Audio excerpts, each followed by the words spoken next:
até vocês, irmão. Deus, aleluia. Você pode declarar isso, igreja, com toda a sua força.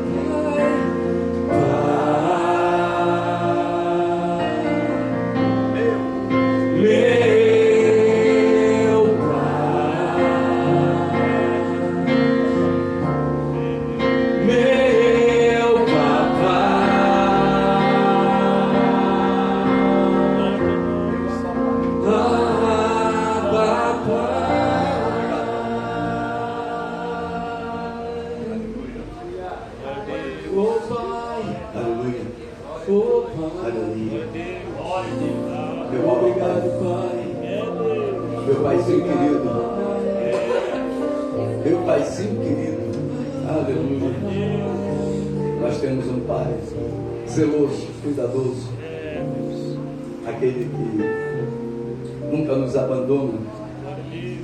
Vamos aplaudir.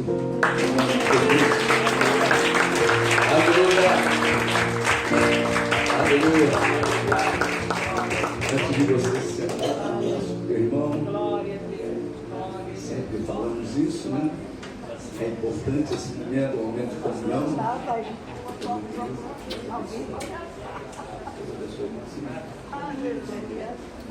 Aleluia.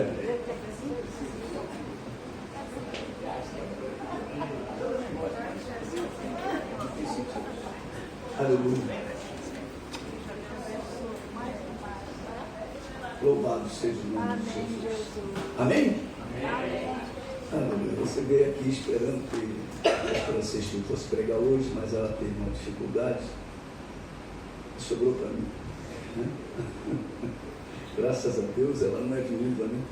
Senão não tinha com quem sobrar. Então eu quero dizer para você que amanhã teremos aqui pela manhã o nosso clamor, e se Deus assim permitir, ela estará de 9 a meio-dia, e à noite, às 7h30 da noite, o nosso culto de cura e libertação. E no próximo, sem ser sábado, o outro retorna o projeto Água, 16 horas, tá? E no sábado que vem teremos o evento dos jovens. O pastor está sempre me lembrando aqui, um papelzinho com a cola, né? O 7º momento jovem, o tema Negue a Si Mesmo. É o que vai ser falado hoje, né? Hoje nós vamos pregar sobre isso. Não vou querer tomar o lugar do Daniel Alcântara, mas né, Deus me deu uma palavra nesse sentido também. E teremos a participação da coreografia, expressão de louvor, teatro, arte ao Senhor. Aleluia. Estou pegando 2 microfones. Aleluia. Deixa eu pegar aqui. Nossa, por favor, liga o meu aí. Aleluia. Tá? Ótimo. Eu já tinha testado. Estava bom. É que eu me esqueci e peguei aquele microfone. E a Carla Pinheiro também estará conosco, e a Igreja Assembleia de Deus do Pichiche. Toda a igreja está convidada, tá? Não é só os jovens, não. Toda a igreja está convidada, e, se possível, traga um convidado também, em nome de Jesus. Deixa eu passar agora para aquilo que Deus nos deu. Tem um tema, eu fiquei assim, o que eu vou falar? Um tema. O texto é Colossenses capítulo 1. E o tema, você que gosta de anotar, sendo transformados pelo poder de Jesus. Sendo transformados pelo poder de Jesus. A vida do cristão é uma vida de transformação contínua. E aqui, por que eu digo isso? Porque esse versículo 1 a 13 do capítulo 1, então capítulo 1, versículos 13 e 14, fala algo muito especial a respeito da igreja. Ele nos libertou do império das trevas e nos transportou para o reino do Filho do seu amor, no qual temos a redenção, a remissão dos pecados. Meu Deus do céu, isso é tremendo. Ele pegou o teu passado todo e jogou fora. apagou, jogou no mar do esquecimento. Ele não se lembra mais do velho Joaquim, do velho Anderson, do velho João, do velho Rodrigo e cada um de nós. Ele se esqueceu do nosso passado. Ele não faz menção mais ao nosso passado. Mas agora, desde o momento em que nós tomamos essa atitude, né, de acreditar nessa obra tremenda, como diz aqui, a excelência da pessoa e da obra de Cristo, quando nós acreditamos nessa obra excelente, Deus faz um milagre conosco. Deus nos tira de uma situação em que Ele intitula como Império das Trevas. Amados, isso é uma informação muito preciosa para o ser humano. Porque uma pessoa, quando está num império, você, para sair daquele império, você não consegue. Sozinho, com as suas forças, você não consegue, porque o imperador, ele decreta ordens muito exigentes. E essa informação de que Jesus, a obra dele, nos libertou do império das trevas, era sinal de que nós estávamos cercados, como diz a palavra de Deus, né, debaixo do poder, da influência das trevas. Estávamos debaixo da potestade de Satanás. Isto nada mais do que é estar dentro do império das trevas.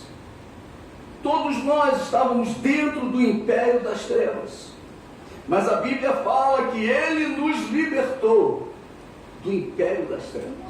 Isso quer dizer o seguinte: o império das trevas não tem mais influência na nossa vida. É isso que ele está dizendo. Porque ele nos colocou agora no reino do Filho do seu amor. Para quê? Para que nós ficássemos livres da influência do império das trevas. Isso parece muito simples se nós fôssemos arrebatados imediatamente ao crer no Senhor Jesus. Mas nós nos convertemos e continuamos aqui. Isso é muito forte, porque nós precisamos agora tomar umas novas atitudes nas nossas vidas. Todos os homens que nasciam nesta condição debaixo do império das trevas, dentro do império das trevas. Todos os homens se encontravam debaixo deste poder, querendo ou não. Ricos, pobres, cultos e incultos, sábios e ignorantes, idosos e crianças, não importa. Era um ser humano, estava debaixo do poder do império das trevas. Tudo o que aprendemos foi neste império. Então eu que me converti com 40 anos, até 40 anos, tudo que eu sabia, o meu linguajar, as minhas atitudes, os meus sentimentos, tudo era influenciado diretamente pelo império das trevas.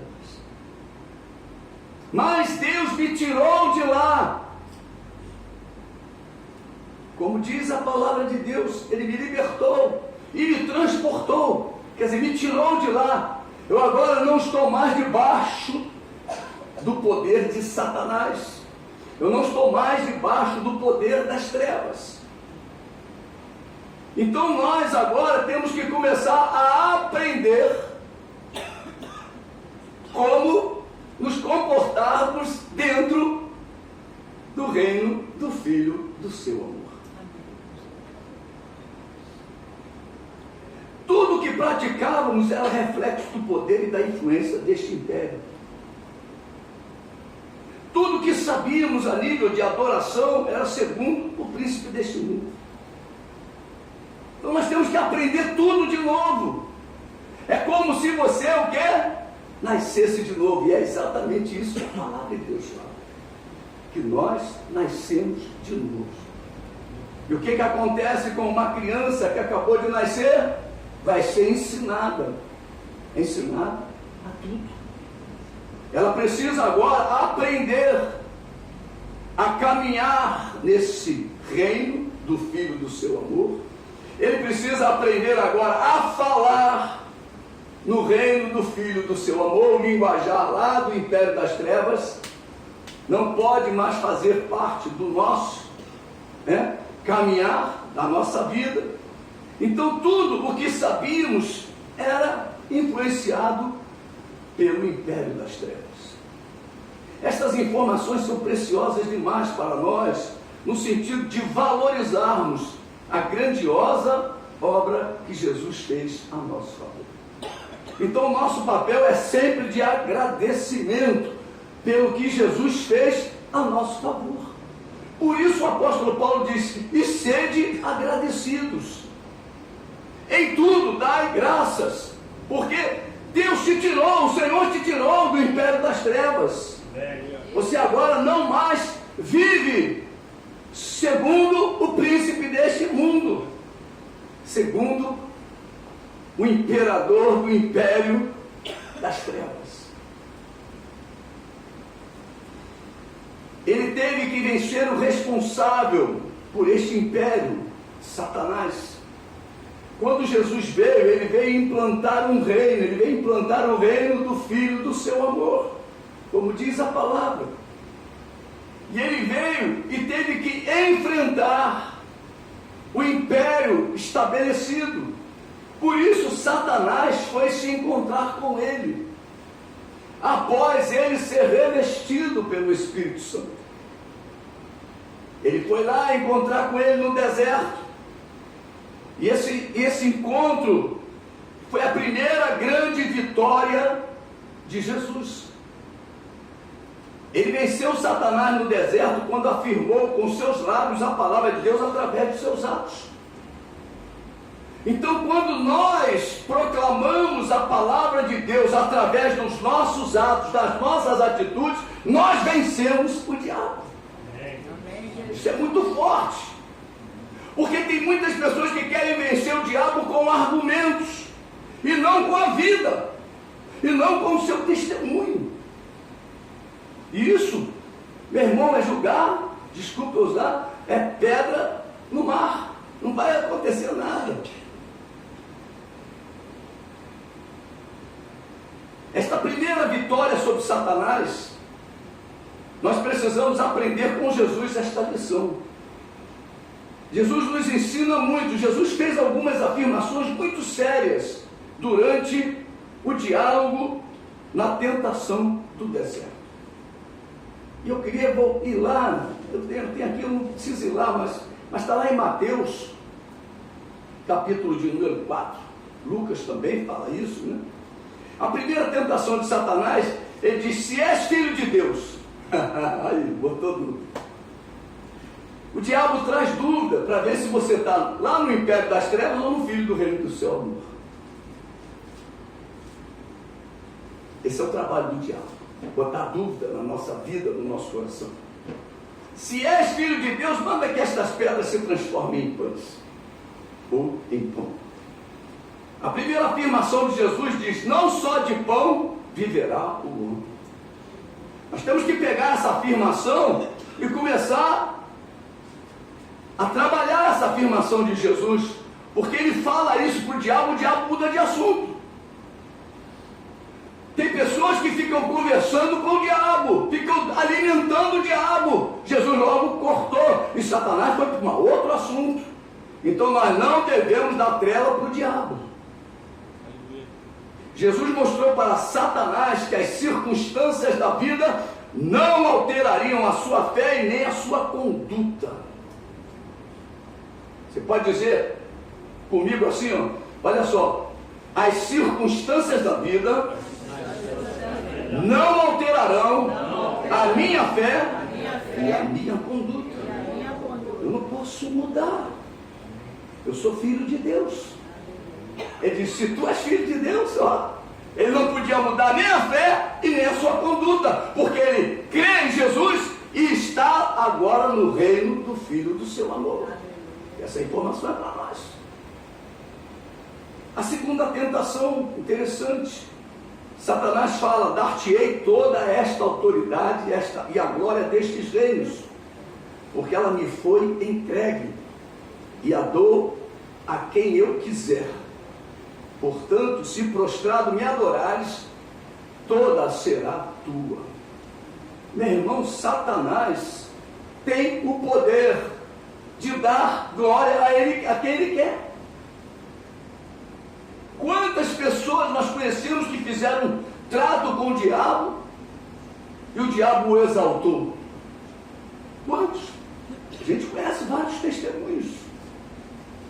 Então Satanás está doido para dar a glória dele para quem já tem a glória de Deus.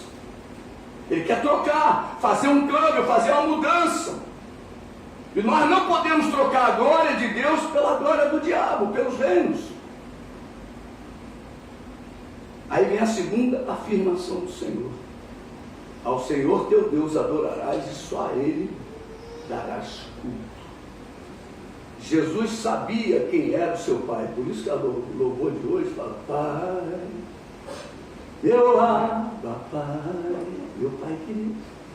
Você tem que saber quem é o teu Pai. Você tem que saber de quem é você, de quem filho você é, né? E ele diz aqui, ó: o Todo-Poderoso Deus, toda a autoridade está com o nosso Deus. O diabo pode oferecer o que ele quiser para você, mas o nosso Deus tem muito mais para nós. Aleluia, glória a Deus. Jesus sabia disso, e aleluia por isso. Jesus sabia disso, ele diz: olha, eu só vou adorar a Deus.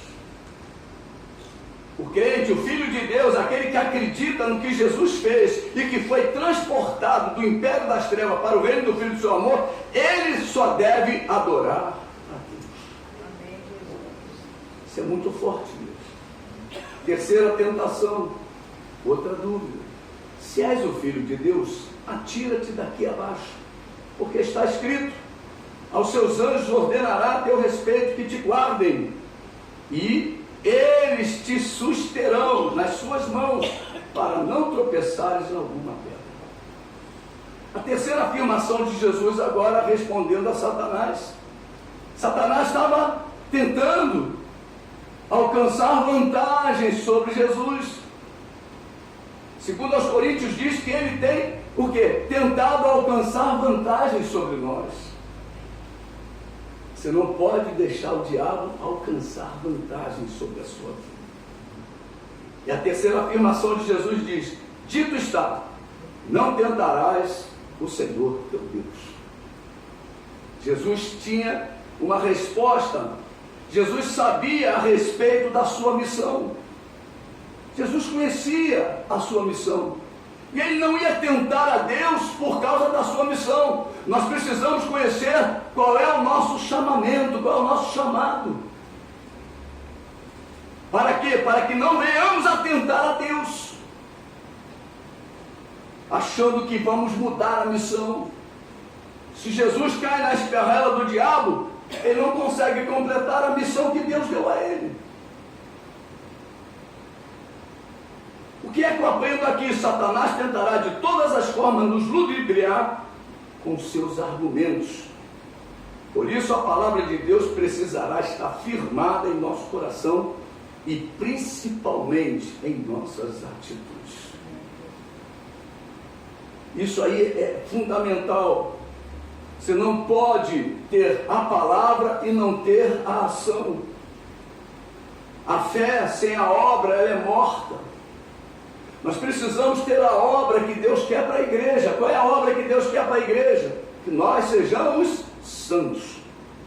Que nós sejamos separados do império das trevas. O império das trevas não pode mais influenciar a vida do crente, daquele que acredita no que Jesus fez. Não adiantará o conhecimento sem a prática. Tiago fala isso, capítulo 1. Se você puder ir lá, Tiago, capítulo 1, versículo de número 22, ele diz: olha, tornai-vos, pois, praticantes da palavra, e não somente ouvintes, enganando-vos a vós mesmos. Não adiantará o conhecimento sem a prática. Nós precisamos ficar atentos. Atentos. Porque a palavra de Deus, ela diz que ela é vida. Jesus, quando fala dela, diz que as palavras que eu vos tenho dito são espíritos e são vida. Jesus vivia segundo a palavra de Deus. Ele era a própria palavra de Deus, o Verbo encarnado. Ele era um cumpridor da lei. Ele era um cumpridor dos estatutos de Deus. Por isso a palavra que saía dos seus lábios era poderosa para vencer qualquer que se opusesse a ele. Então o nosso testemunho dá autoridade à palavra. Porque senão a palavra não pode agir sem o testemunho. Depois que ele acabou o sermão do monte, as multidões estavam maravilhadas da sua doutrina. Vamos lá em Mateus 7, 28. Mateus 7, 28. Olha,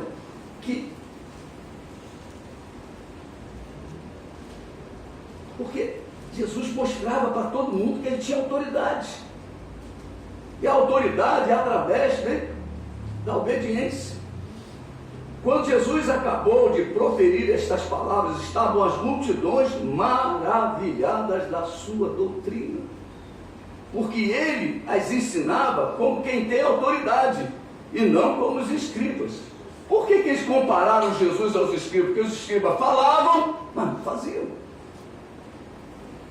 E a pior coisa de um discurso bíblico é quando não tem o testemunho da vida.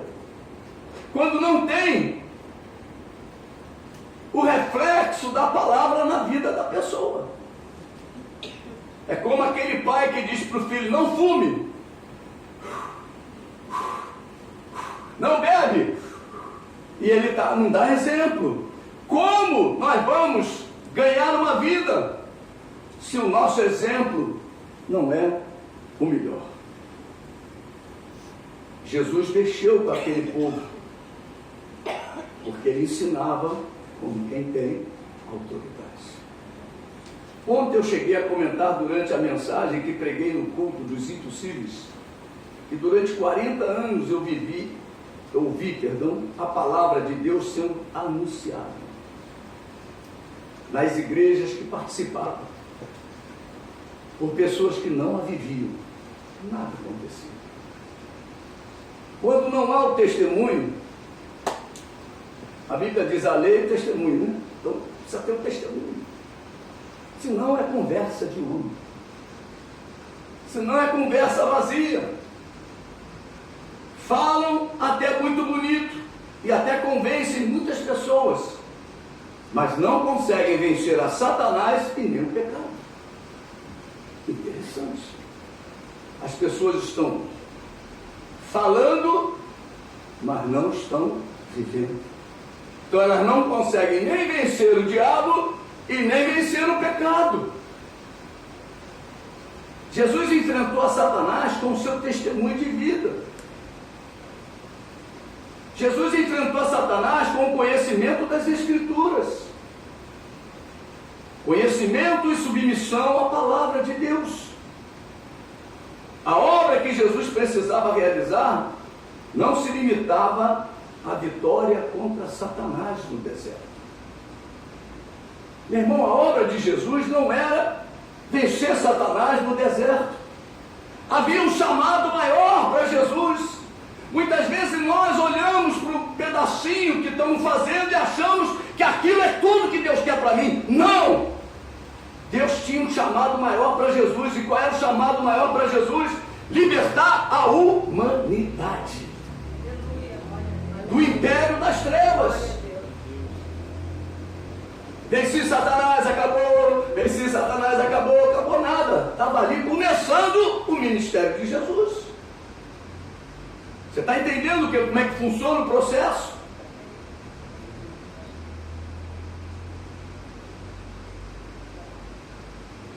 Ontem eu falei sobre isso. Pessoas desobedientes achando que somente a pregação resolve. Somente a pregação resolve.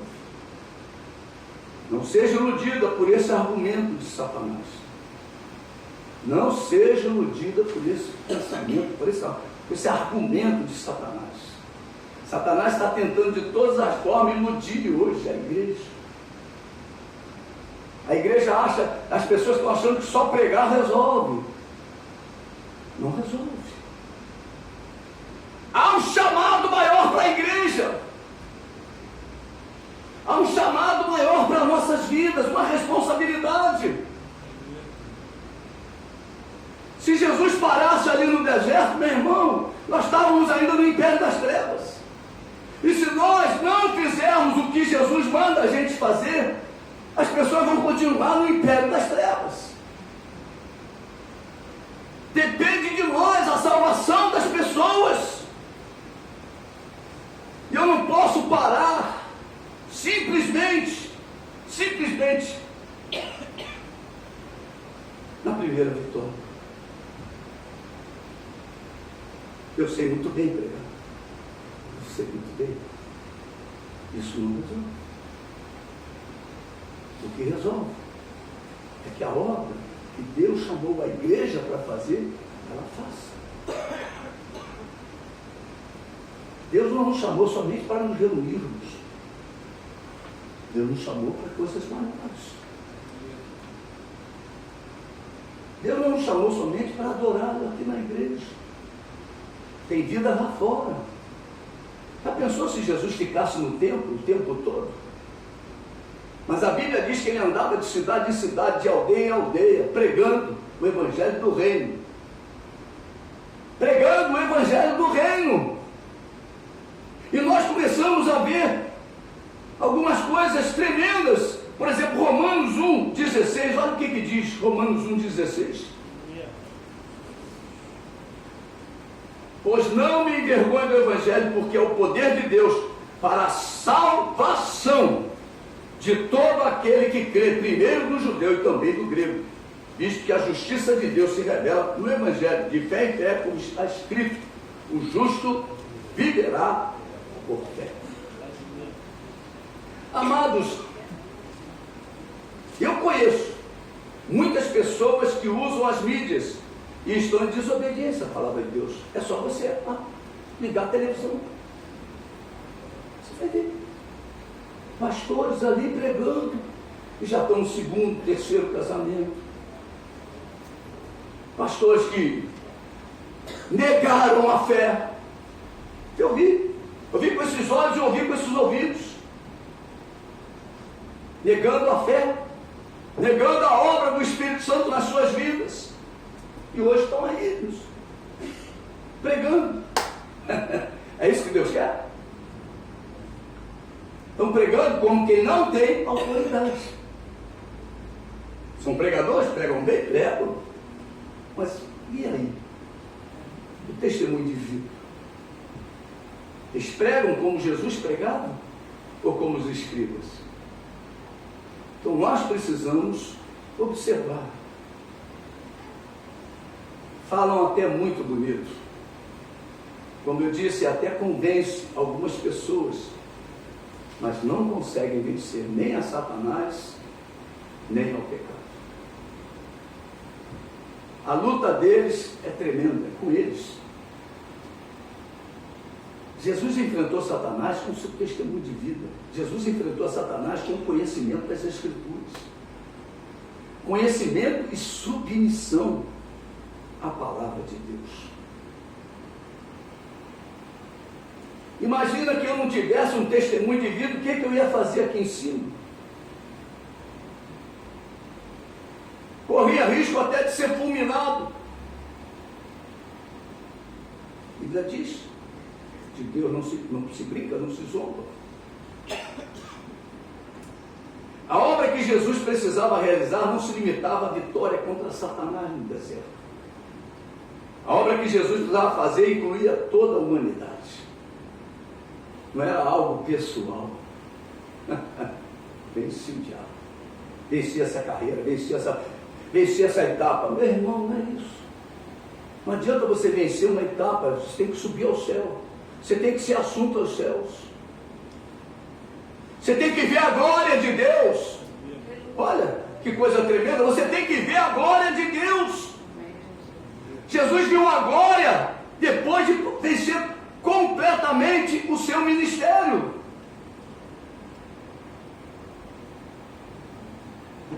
A obra da igreja inclui todas as pessoas que podemos anunciar o Evangelho. Esse é o papel da igreja. E esse anúncio precisará ser acompanhado do nosso testemunho de obediência à palavra.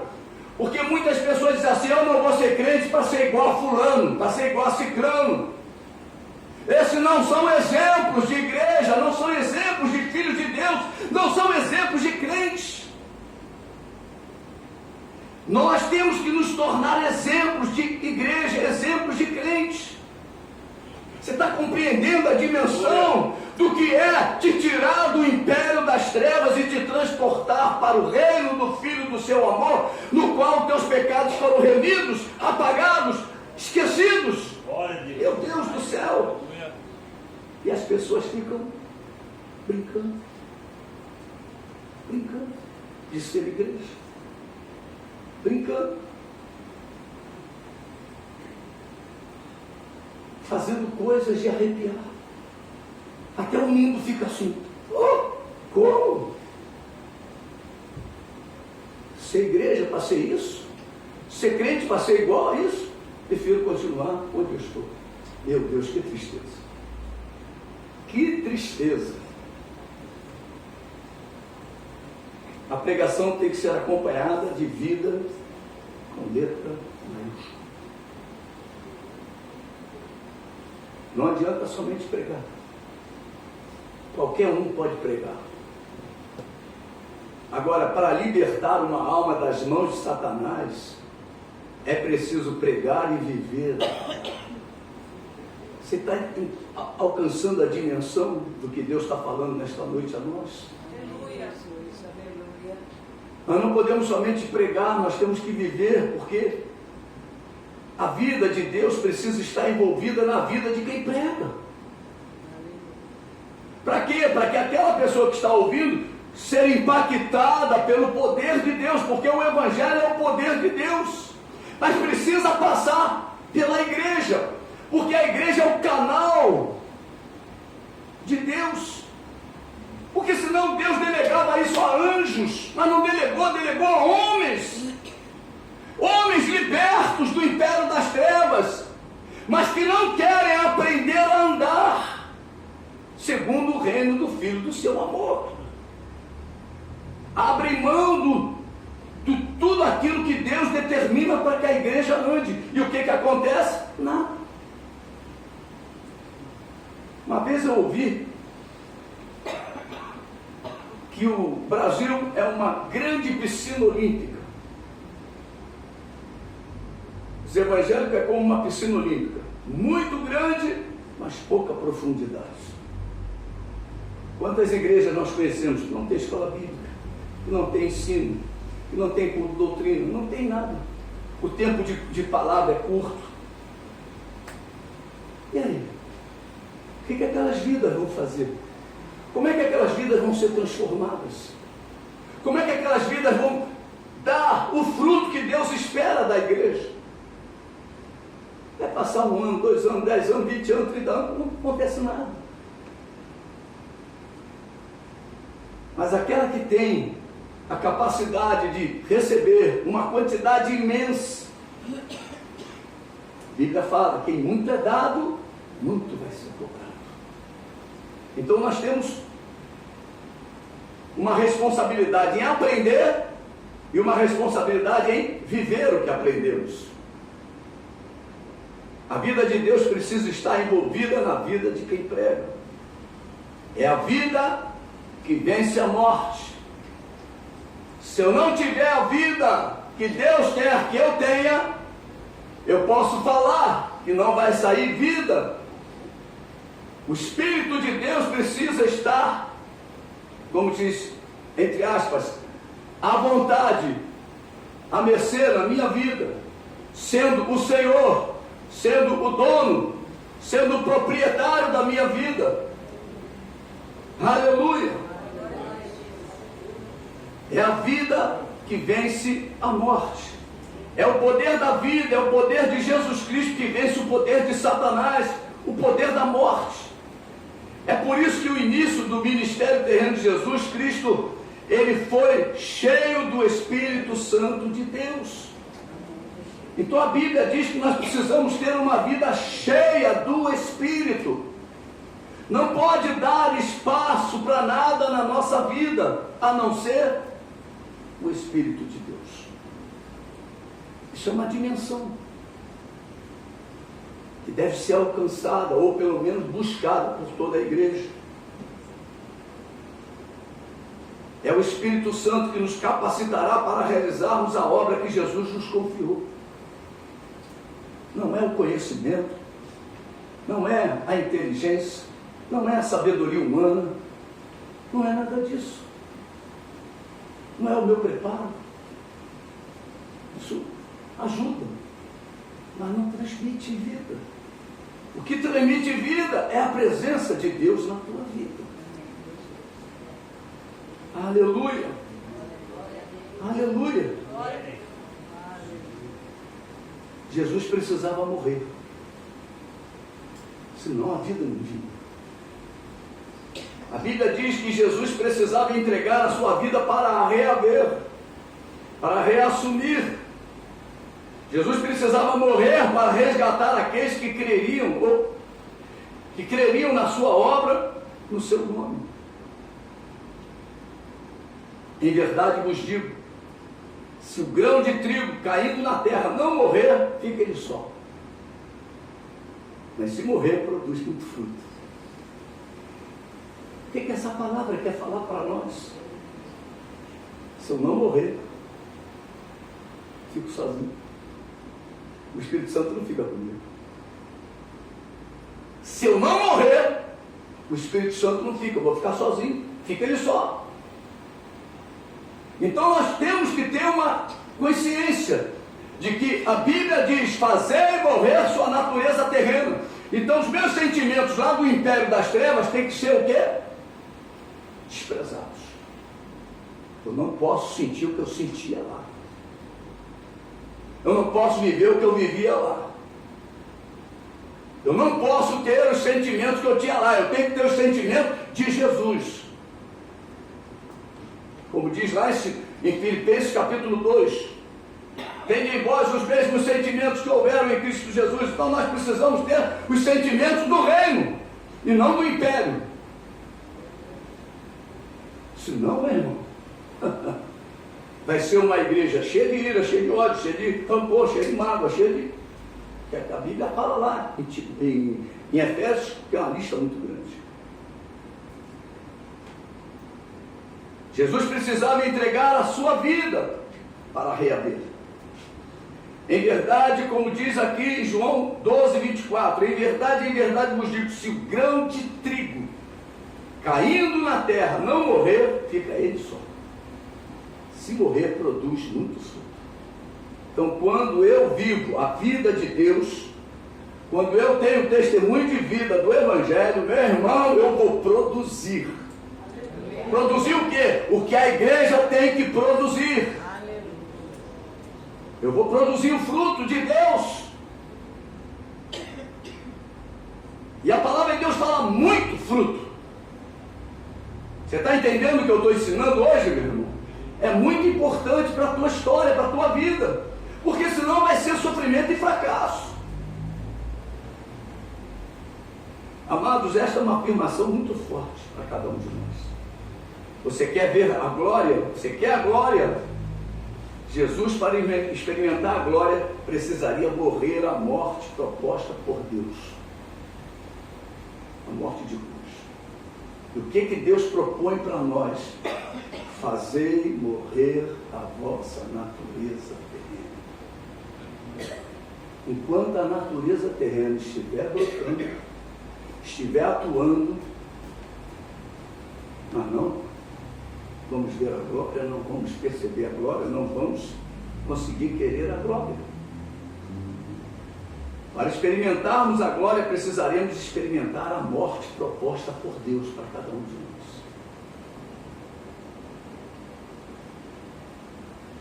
Morrer para o mundo e viver para Deus. Você pode dizer, morrer para o mundo, e viver para Deus. Fala mais uma vez, morrer para o mundo, e viver para Deus. É morrer para o pecado e nos tornarmos servos de Deus. Ontem eu preguei sobre o crer e ser batizado. Ontem eu preguei sobre o crer e ser batizado. Quando você vai lá em Romanos capítulo 6, vamos lá, Romanos capítulo 6, está aí pertinho, né? A partir do versículo 11, ele está falando aqui do batismo, tá?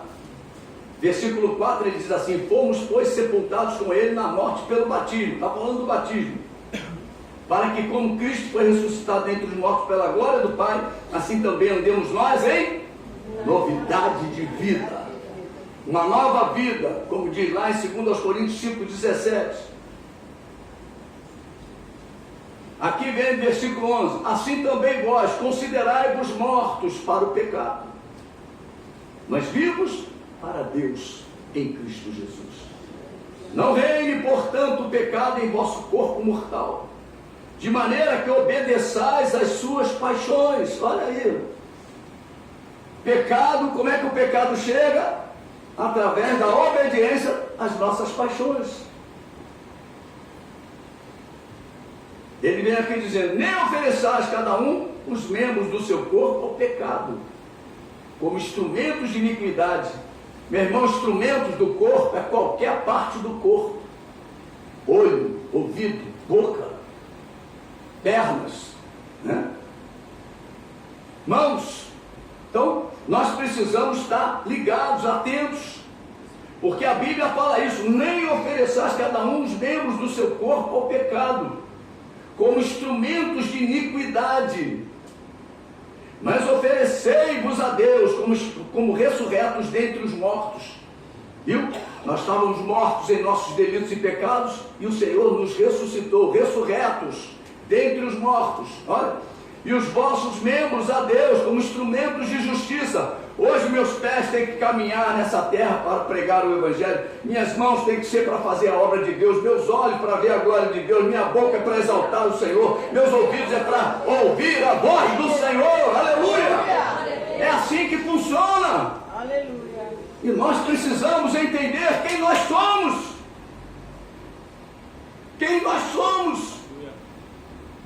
Mas não podemos abrir mão disso. Nós somos de Deus, como diz aqui. Ele diz, como instrumento de justiça, porque o pecado não terá domínio sobre vós. Quem vive dessa forma, o pecado não domina. E diz, pois não estás debaixo da lei, sim da graça. Às vezes, eu dou uma caminhada até lá em cima na serra e vou a Miguel Pereira. Miguel Pereira não tem sinal. Você vai a Vassouras, não tem sinal. É uma cidade sem sinal. Você vai a Campos do Jordão, não tem sinal. O que isso representa? Deve ser toda hora um atropelamento? Não, porque a responsabilidade passa a ser dos dois. Quando está o sinal, a responsabilidade é do carro parar. Se o carro não para, atropela. Mas ali não. O pedestre vai botar o pé no chão olhando para o carro, e o carro vai passar olhando para o pedestre. Quer dizer, olha só, então você fez isso, o carro para. É uma consciência de graça, não precisa da lei, não precisa do sinal. Então aquilo ali é como a graça traz responsabilidade. Não é porque eu tenho uma faixa que eu vou meter o pé porque não tem sinal. Eu tenho que entender que Deus me deu liberdade, mas a minha liberdade não me dá liberdade para fazer o que eu quero. Você entendeu? Diga glória a Deus. Isso é importante, porque é a graça de Deus. Então ele diz aqui, ó, nós agora não estamos debaixo da lei, mas debaixo da graça. O que acontece na lei? O sinal está aberto para o pedestre, todo mundo vai atravessar e vem um maluco, pá, atropela todo mundo. Eu não vi o sinal, a desculpa dele vai ser essa. Eu não vi o sinal. Havia a lei estava acesa, vermelho, ele não podia passar, mas ele passou. Agora na graça não, lá todo mundo atravessa a rua assim, ó. Aí para. A tranquilidade, eu fico lá, eu vou para lá, venho para cá. Eu pinto e bordo lá, porque é uma sensação muito gostosa. Que você tem o domínio, a graça nos dá isso. Nos traz o domínio. Domínio sobre o quê? Sobre o pecado. Ele não tem mais domínio sobre a minha vida. Eu não vou me arriscar, eu não vou, o carro está vindo, eu vou me meter na frente. Não, tem que parar, não. É duplo. É um consentimento duplo. Ele tem a graça, eu tenho a graça. Ele tem a responsabilidade, eu tenho a responsabilidade. Você está entendendo como é que funciona o processo? Então na igreja, eu tenho a graça e você tem a graça. Então nós nos respeitamos. Nós caminhamos em comunhão, em amor. É assim que funciona. Quando funciona fora disso, o pecado entrou. As coisas ruins entraram e precisam ser banidas, precisam ser varridas. E não pode varrer por lá de tapete. Amados, esta afirmação é muito forte. Você está debaixo da graça. Você pode dizer, eu estou debaixo da graça. Aleluia. Então eu tenho responsabilidade. Tem pessoas que acham, eu estou debaixo da graça, Deus é amor. Meu irmão, acabou. E faz o que quer. Vai ter responsabilidade, vai ser atropelado. Vai ser atropelado. Como eu disse ontem, isto aponta para uma vida de quem foi crer e foi batizado. Vive para a glória de Deus. A igreja vive para a glória de Deus. O objetivo da tua vida é a glória de Deus. Eu quero ver a glória de Deus, eu quero viver a glória de Deus. Esse é o objetivo da vida. Hoje a maioria das igrejas estão aí para quê? Para ter um carro novo, para ter um apartamento novo, para ter uma propriedade nova, para ter uma empresa, para ter isso, para ter aquilo. Não! A igreja de Jesus é para ter a glória de Deus. Aleluia. Nós vivemos para a glória de Deus. Aleluia. É isso que nós temos que entender. E se você buscar o reino, Deus te acrescenta. Deus te acrescenta. Busca o reino em primeiro lugar, é a sua justiça. E as demais coisas vos serão acrescentadas. Jesus completou a carreira quando no Calvário entregou a sua vida em resgate de cada um de nós. Jesus morreu para que a sua igreja nascesse. Oh, aleluia, isso é tremendo. Quando você morre para o pecado, morre para o mundo, é sinal de que vai nascer vida. Vai ter vida nascendo. Jesus morreu para que a sua igreja nascesse. Eu repito essa frase. Nós nascemos para Deus porque Jesus morreu. E precisamos ser imitadores de Cristo. Precisamos valorizar as coisas do alto onde Cristo vive. Precisamos valorizar a palavra de Deus. Aliás, a única coisa celestial que Deus nos deixou foi a sua palavra. Tudo vai passar, menos a palavra. Então você quer ver o céu? Abre a Bíblia. Você quer receber alguma informação do céu? É pela palavra. Entende o que eu estou dizendo, igreja? Você tem que amar essa palavra, você tem que buscar o conhecimento dessa palavra para que ela venha o quê? Mudar as suas atitudes. Mudar a sua maneira de viver. Mudar a sua maneira de sentir, de pensar, de agir. Para quê? Para que o discurso tenha vida e não seja somente um discurso vazio.